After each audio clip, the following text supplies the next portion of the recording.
Y do you need a saviour? എന്തിനാണ് രക്ഷകനെ ആവശ്യമുള്ളത്? പാർട്ട് 2. പാർട്ട് 1 നമുക്ക് നമ്മുടെ പാപങ്ങളെ, പാപത്തിൻ്റെ ഭാരം, പാപത്തിൻ്റെ ഈ ബന്ധനം നമ്മളിൽ നിന്ന് അഴിച്ച്, നമ്മുടെ തലമുറകളിൽ നിന്ന് അഴിച്ചു മാറ്റി അവരെ സ്വതന്ത്രമാക്കാൻ ദൈവത്തിൻ്റെ രക്ഷകനാകുന്ന പുത്രൻ തമ്പുരാനെ ആവശ്യമുണ്ട്. അതാണ് ഒന്നാമത് പറഞ്ഞത്. അതിനെ കൊളോഷ്യൻസ് 1:12 പറയുന്നുണ്ട്, we are the partakers of the inheritance of light.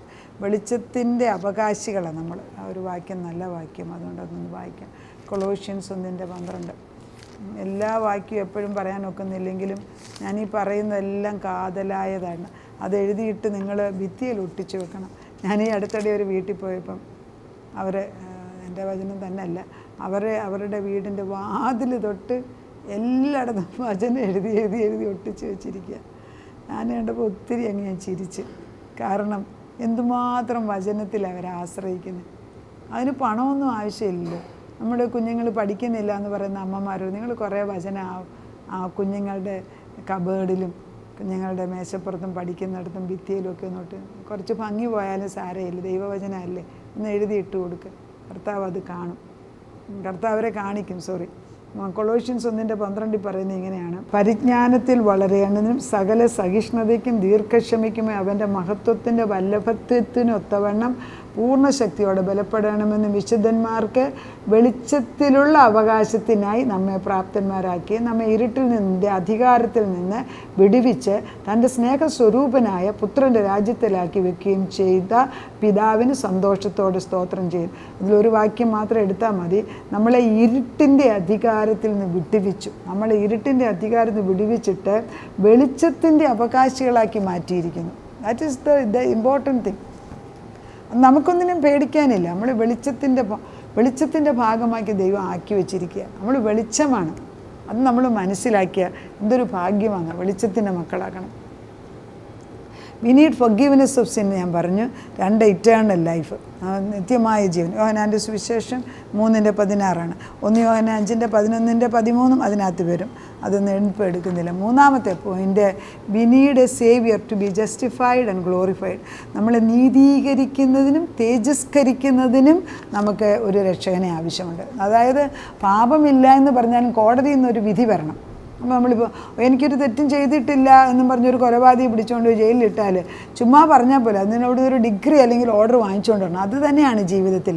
ദൈവം ക്രൂശ് മരണം ഏറ്റെടുത്തു. പക്ഷേ എനിക്ക് വേണ്ട ഡിഗ്രി ദൈവത്തിൽ നിന്നും അല്ലെ ഓർഡർ ദൈവത്തിൽ നിന്ന് വാങ്ങിച്ചെടുക്കണം. റോമർക്കെഴുതിയ ലേഖനം 8:30 അങ്ങനെയാണ് വായിക്കുന്നത്.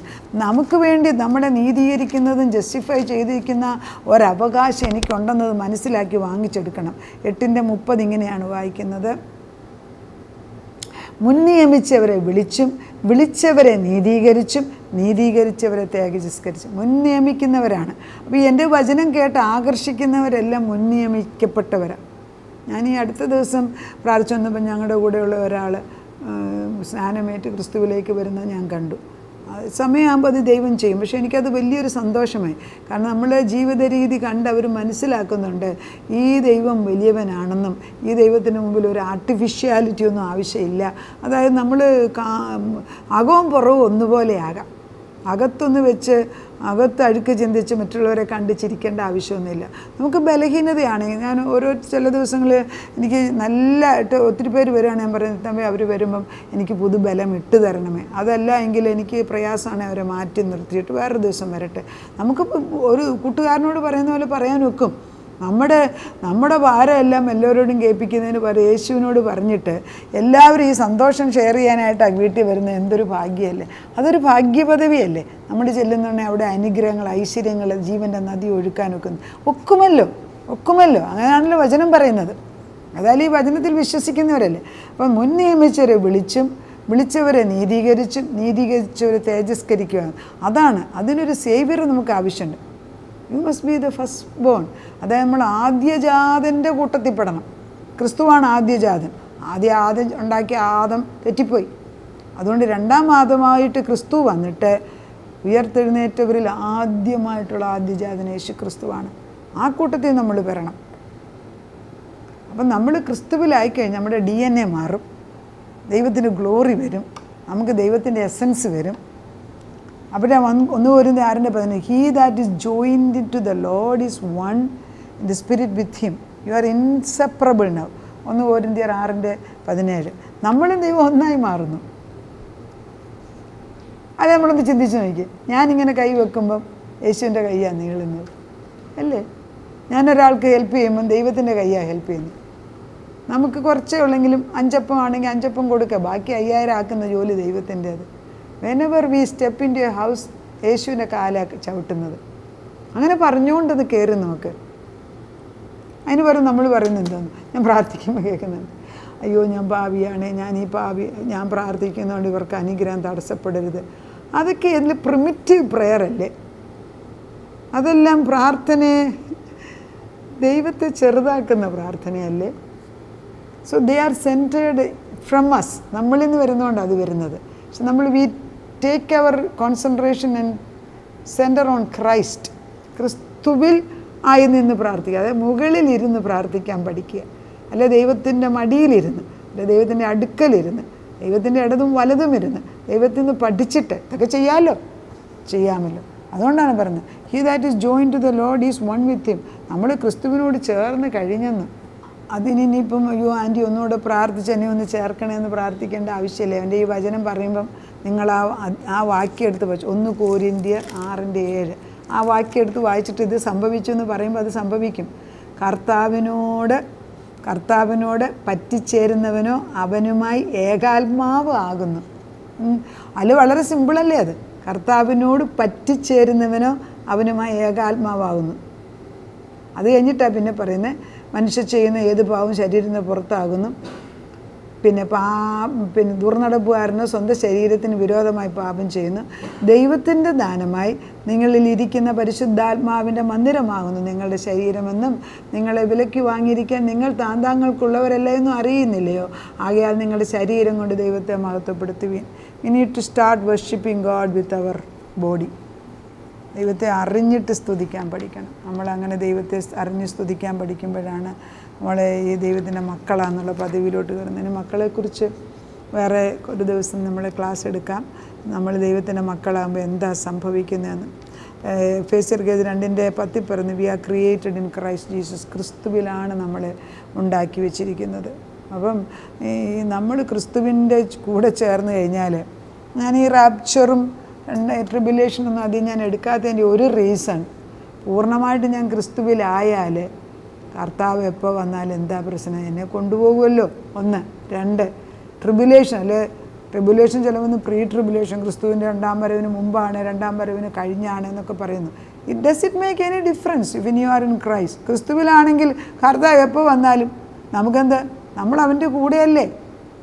ആ ഉറപ്പുള്ളതുകൊണ്ടാണ് ഞാൻ അങ്ങനെ ആ ഉറപ്പ് എനിക്ക് ഉള്ളത് കൊണ്ടാണ് ഈ പ്രീ ട്രിബുലേഷനും പോസ്റ്റ് ട്രിബുലേഷനും ഒന്നും ഞാൻ എടുക്കുന്നില്ല.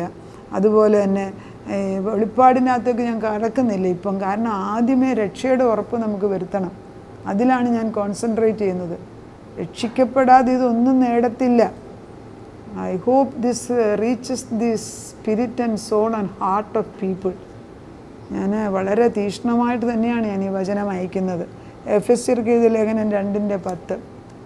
നമ്മൾ ദൈവത്തെ സത്യത്തിലും ആത്മാവിലും, നമ്മുടെ യേശുവിൻ്റെ ഏക ആഗ്രഹം എന്താ? കർത്താവ് പറയുന്നുണ്ട് മർക്കോസിൻ്റെ സുവിശേഷം 14, go and to all the world and preach the good news. പറ. എൻ്റെ മരുമോൻ എപ്പോഴും എന്നോട് പറയാം, അവനൊരു അമേരിക്കനാണ്. അവനെ മമ്മി പറയുന്നതാണ് അവൻ എന്നെ പറയുന്നത്. അത്രേ ആ മലയാളം അറിയത്തുള്ളൂ.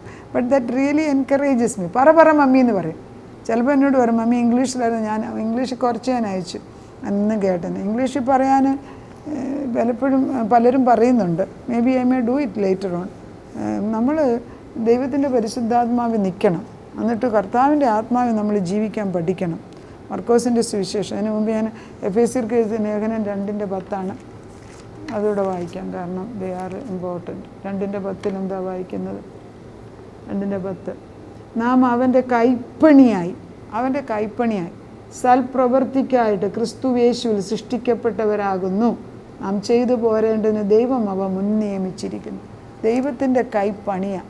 നമ്മൾ കർത്താവിൻ്റെ ഉശവൻ്റെ കയ്യിലെ പാത്രമാണ്. നമ്മളെ ദൈവം അനുഗ്രഹിച്ചിരിക്കുകയാണ്. അപ്പോൾ ഇന്നു മുതൽ എൻ്റെ ഈ വചനം കേൾക്കുന്നവരെല്ലാം ഞാൻ ദൈവമകളാണെന്നും എൻ്റെ പാപം കർത്താവിൻ്റെ രക്തത്താൽ കഴുകിയതാണെന്നും ഞാനിനിയും പാപിയുമല്ല മഹാപാപിയുടെ കൂട്ടത്തിലല്ല എന്നും നമ്മൾ ഉറച്ചു പറയണം. അത് മറ്റുള്ള ചില സഭകളിൽ പറയാൻ പ്രയാസമാണെങ്കിൽ അവനവനെങ്കിലും ഈ അവയർനെസ് വരണം. നമ്മുടെ മക്കളെ പഠിപ്പിക്കണം. നമ്മുടെ കുഞ്ഞുങ്ങൾ എൻ്റെ മകൻ എപ്പോഴും എൻ്റെ മക്കൾ മഹാഭാവി എന്ന് 10 പ്രാവശ്യം പറഞ്ഞ് ഞാൻ ഒറ്റ അടി വെച്ച് കൊടുക്കും. I don't like it. ഞാൻ മഹാഭാവി അല്ല. എന്നാൽ പിന്നെ യേശുവിൻ്റെ രക്തത്തിൻ്റെ വില എന്താ? അവൻ്റെ രക്തം എനിക്ക് വേണ്ടി ഇപ്പോഴും ചൊരിഞ്ഞുകൊണ്ടിരിക്കുകയല്ലേ. ആ രക്തത്തിൻ്റെ കീഴിലല്ലേ നമ്മൾ നിൽക്കുന്നത്.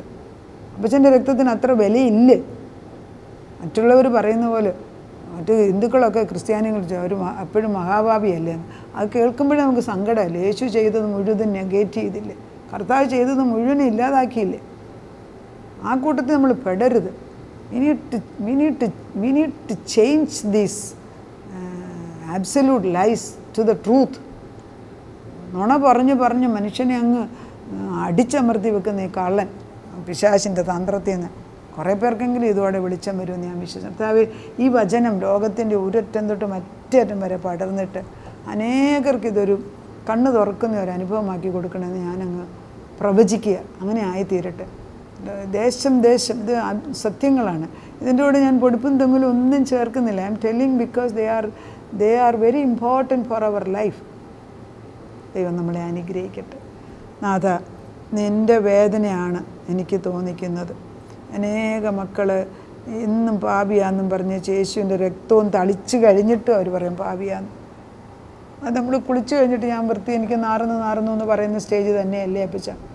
നല്ലതായിട്ട് സോപ്പിട്ട് കുളിച്ച് കഴിഞ്ഞ് നല്ല വസ്ത്രം ഉടുത്തേച്ച് പിന്നെ ഞാൻ എന്നെ നാറുന്നു എന്ന് പറയേണ്ട ആവശ്യമില്ലല്ലോ.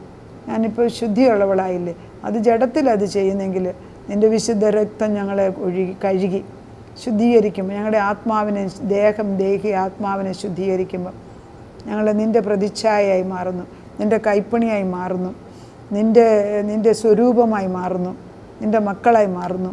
ഇതെല്ലാം വേദപുസ്തകത്തിൽ ഈ ഒരു കുറേ ദിവസത്തെ വചനങ്ങളെല്ലാം അതേ ആധാരമാക്കിയാണ് കടന്നു വന്നത്. അപ്പച്ചൻ്റെ ആത്മാവിൻ്റെയും അപ്പച്ചൻ്റെയും വേദന എനിക്ക് മനസ്സിലാകുന്നുണ്ട്. ഞാനീ പറയുന്നത് അനേക കുടുംബങ്ങളിൽ ചെന്ന് കൊള്ളുന്നുണ്ട്. കുറച്ച് കൊച്ചു പിള്ളേരെ ഇത് ടച്ച് ചെയ്യുന്നുണ്ട്. മലയാളം അറിയാവുന്ന കുഞ്ഞുങ്ങൾ, മലയാളം അറിയാൻ വയ്യാത്തവർ അമ്മമാരതിൻ്റെ ഇംഗ്ലീഷ് ട്രാൻസ്ലേഷൻ പറഞ്ഞു കൊടുക്കട്ടെ അപ്പച്ചൻ. അതിന് കുറേ ആളുകളെ ഉണ്ടാക്കിയെടുക്കുക അപ്പച്ചൻ. ഇത് ഇംഗ്ലീഷിൽ ഇനി ഇംഗ്ലീഷിൽ നിന്ന് മലയാളത്തിൽ നിന്ന് ഇംഗ്ലീഷിലോട്ടാക്കിയാണ് ഇത് പറയുന്ന കർത്താവ്. എന്താണെങ്കിലും ആത്മാവിൻ്റെ ശക്തിയിൽ നിൻ്റെ സമയത്ത് ഇംഗ്ലീഷിൽ കൂടെ പറയാനുള്ള കൃപ തന്നാട്ട്. പരിശുദ്ധാത്മാവ് ഏറ്റെടുത്താട്ടെ അപ്പച്ച. ഈ വചനം ലോകത്തിൻ്റെ ഒരറ്റം തൊട്ട് മറ്റേ അറ്റം വരെ ചെന്ന് പടരട്ടെ. അനേക കുടുംബങ്ങളിൽ ഇത് വെളിച്ചമായി മാറട്ടെ. അതുതന്നെയല്ല, അടിയങ്ങളുടെ കുടുംബത്തിന് ഇത് വലിയൊരു പ്രകാശമായിട്ട് ഇന്ന് മാറിയിരിക്കുന്നു. നിത്യപ്രകാശം. നീ പറഞ്ഞല്ലോ, പകൽ സൂര്യനല്ല, രാത്രി ചന്ദ്രനല്ല നിനക്കിനി വെളിച്ചെന്ന്. നിത്യപ്രകാശമാണ് യഹോവയാണ്. അതാണല്ലോ ഉൽപ്പത്തിയിലും വെളിപ്പാടിലും കാണുന്നത്. അതിന്നിവിടെ സംഭവിച്ചിരിക്കുന്നു. ഞങ്ങളുടെ ഹൃദയം ശുദ്ധമായിരിക്കുന്നു. എൻ്റെ ആത്മാവിനെ നിറച്ചതിന് സ്തോത്രം. അനേക കുടുംബങ്ങൾക്ക് ഇതൊരു വിടുതലിൻ്റെയും ഒരു ഡെലിവറൻസിൻ്റെയും ടൈമായി. അതാണല്ലോ ഞങ്ങളുടെ ഈ ഒരു വർഷം അവസാനമായപ്പോൾ ഞങ്ങളെ ശുദ്ധീകരിച്ച് ദൈവമക്കളെന്നുള്ള ഉറപ്പിൽ നിർത്തിയതിന് സ്തോത്രം. പ്രാർത്ഥനയുടെ ഉത്തരം തന്ന ദൈവത്തിന് നന്ദി. യേശു ക്രിസ്തുവിൻ്റെ പുണ്യനാമത്തിൽ തന്നെ ആമേൻ.